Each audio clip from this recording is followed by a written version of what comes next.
আসসালামু আলাইকুম, কেমন আছেন সবাই? আশা করছি সবাই খুব ভালো আছেন।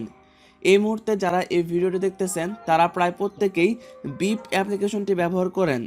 তো আপনারা যারা বিপ অ্যাপ্লিকেশনটির মধ্যে নতুন একটি অ্যাকাউন্ট তৈরি করেছেন, অ্যাকাউন্টটি তৈরি করার পরে আপনি আপনার বন্ধুবান্ধবকে ভিডিও কল এবং অডিও কল দিতে পারতেছেন না। তার সাথে আপনারা তাদেরকে মেসেজও সেন্ড করতে পারতেছেন না। তো যারা ভিডিও কল, অডিও কল এবং মেসেজ দিতে পারতেছেন না আপনাদের বন্ধু বান্ধবকে, তো তারা কিভাবে এই সমস্যাটি সমাধান করবেন বিস্তারিত জানবেন আজকের এই ভিডিওতে। তো চলুন আজকের এই ভিডিওটি শুরু করা যাক।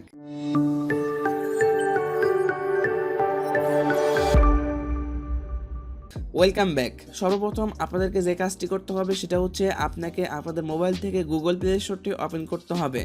এরপরে আপনাকে বিপ অ্যাপ্লিকেশনটি আপডেট করে নিতে হবে। আর যদি আপডেট থেকে থাকে তাহলে আপনাকে বিপ অ্যাপ্লিকেশনটি ওপেন করতে হবে।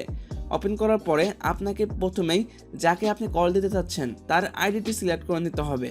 তো এখান থেকে আমি এই আইডিটি সিলেক্ট করে নিচ্ছি। আর এই আইডিটি কিন্তু ভেরিফাইড। দেখতে পাচ্ছেন এই আইডিটির পাশে কিন্তু এসএমএস অপশন নাই। তো এখানে প্রথমে আমি বলে নিচ্ছি, এটা কিন্তু আমি প্রতিটা ভিডিওতে বলতেছি, যাদের আইডির সাথে এসএমএস অপশন রয়েছে, অর্থাৎ আমি যদি এখানে কন্ট্যাক্টে চলে যাই, দেখতে পাচ্ছেন এখানে দেখতে পাচ্ছেন কিছু নাম্বার রয়েছে। এই আইডিগুলোর নামের পাশে দেখতে পাচ্ছেন এসএমএস অপশন রয়েছে। এই এসএমএস ওয়ালা যে আইডিগুলো, এই আইডিগুলো কিন্তু ভেরিফাইড না। তাদের আইডিতে কিন্তু আপনি কল দিতে পারবেন না। তো যাদের আইডির পাশে এসএমএস অপশন নাই তাদের আইডি কিন্তু ভেরিফাইড। এখানে দেখতে পাচ্ছেন 4টা অ্যাকাউন্ট রয়েছে, 5টা অ্যাকাউন্ট রয়েছে, এই 5টা অ্যাকাউন্টে কিন্তু ভেরিফাইড। তো এখান থেকে আমি এই অ্যাকাউন্টে চলে যাচ্ছি। তো এই অ্যাকাউন্টে আসার পরে এখন আমি দেখাবো কীভাবে আপনারা ভিডিও কল দিবেন। তো ভিডিও কল দেওয়ার জন্য এখানে দেখতে পাচ্ছেন অ্যাকাউন্টের নামের পাশে যে দুইটা বাটন রয়েছে, একটা হচ্ছে ভিডিও কলের যে বাটন এবং পরবর্তীতে এটা হচ্ছে অডিও কলের বাটন। তো এখান থেকে প্রথমে আপনাকে ভিডিও কল দেওয়ার জন্য ভিডিও কলে ক্লিক করতে হবে। তো পাশে যে মোবাইলটি দেখতে পাচ্ছেন, মোবাইলের স্ক্রিন, এই মোবাইলের স্ক্রিনে দেখতে পাচ্ছেন অলরেডি কিন্তু কল চলে গেছে।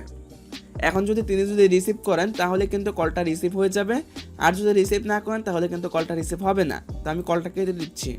দেখতে পেয়ে কলটা কিন্তু গেল। এরপরে যদি আমি অডিও কলে ক্লিক করি, এই অডিও বাটন এখানে যদি ক্লিক করি, দেন এখানে বিপ কল এখানে করবেন। দেখতে পাচ্ছেন পাশে যে মোবাইলটি রয়েছে সেই মোবাইলে কিন্তু অলরেডি কল চলে গেছে।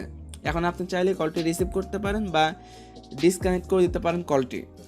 সো দেখতে পেলেন আমার এই দুইটা অ্যাকাউন্টে কিন্তু কল অলরেডি চলে গেছে। এছাড়াও যদি আপনাদের সমস্যা হয়ে থাকে, এর আগে আমি 3টা ভিডিও আপলোড করেছি, সেই 3টা ভিডিও আপনারা ফলো করলেই আপনাদের সমাধান পেয়ে যাবেন। সো এইভাবে কিন্তু আপনারা এই বিপ অ্যাপ্লিকেশনের মাধ্যমে ভিডিও কল, অডিও কল দিতে পারবেন যে কাউকে। এই ছিল মূলত আজকের এই ভিডিওটি যদি ভালো লেগে থাকে তাহলে অবশ্যই একটি লাইক দেবেন, কমেন্ট করবেন এবং এই ভিডিওটি আপনার বন্ধুদের মাঝে শেয়ার করবেন।